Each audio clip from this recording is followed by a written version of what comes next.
Design Managers Australia is a service design agency.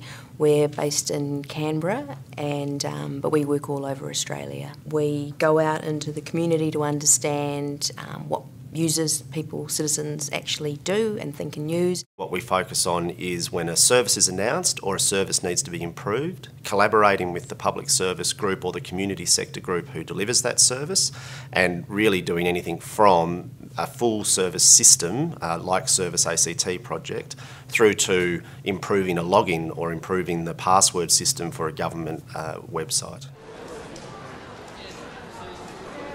We think at DMA it's important because you can't just develop a solution and put it out there and expect people to use it.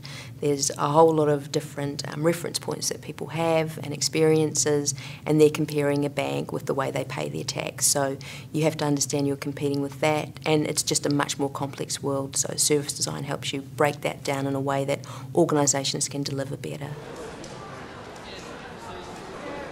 The Service ACT project had been kicked off by the ACT government back in 2013, and it was about how do we have joined up government, better service access, and quite a radical transformational approach to how do we make ourselves be better as a government. Service ACT was a really exciting project for DMA because it enabled us to take service design to a really strategic level at a whole of government level. We work a lot in individual services and crafting those and designing those to be the best they can be, but with Service ACT there'd been a public commitment by the Chief Minister around making services better, and we were able to support them to do that across the whole of government. The ACT government is small in some ways, but extremely diverse. It's a complex set of service delivery points, and within those you have, being honest, quite diverse cultures and approaches to what service delivery is. So the same ACT resident might be called a prisoner, might be called a patient, might be called a taxpayer or ratepayer by the different elements of government.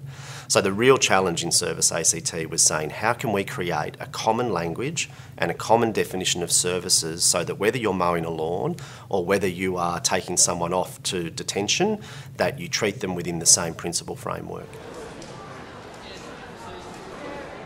There were three things that we delivered. They already had a group of principles, and what we did was we refined those further and described them in a way that the people in the directorates and the departments within government would be able to use them in terms of what they might look like, what the result was, and what it meant for a person to be able to experience that principle at a service level.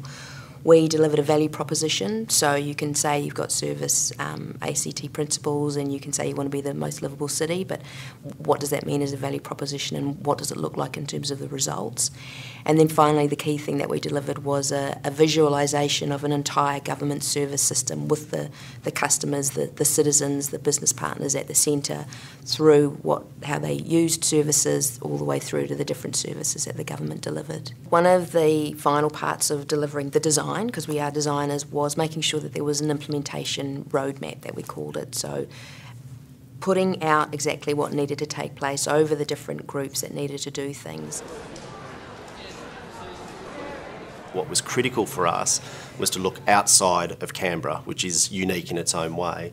So we actually started the research by looking at Vancouver, different approaches, different service options and models in different states. So what we ended up with, which is essentially a principle framework for how to make decisions and collect government services, not by department, not by business structure, but by how people interact in their life, could be applied in almost any jurisdiction.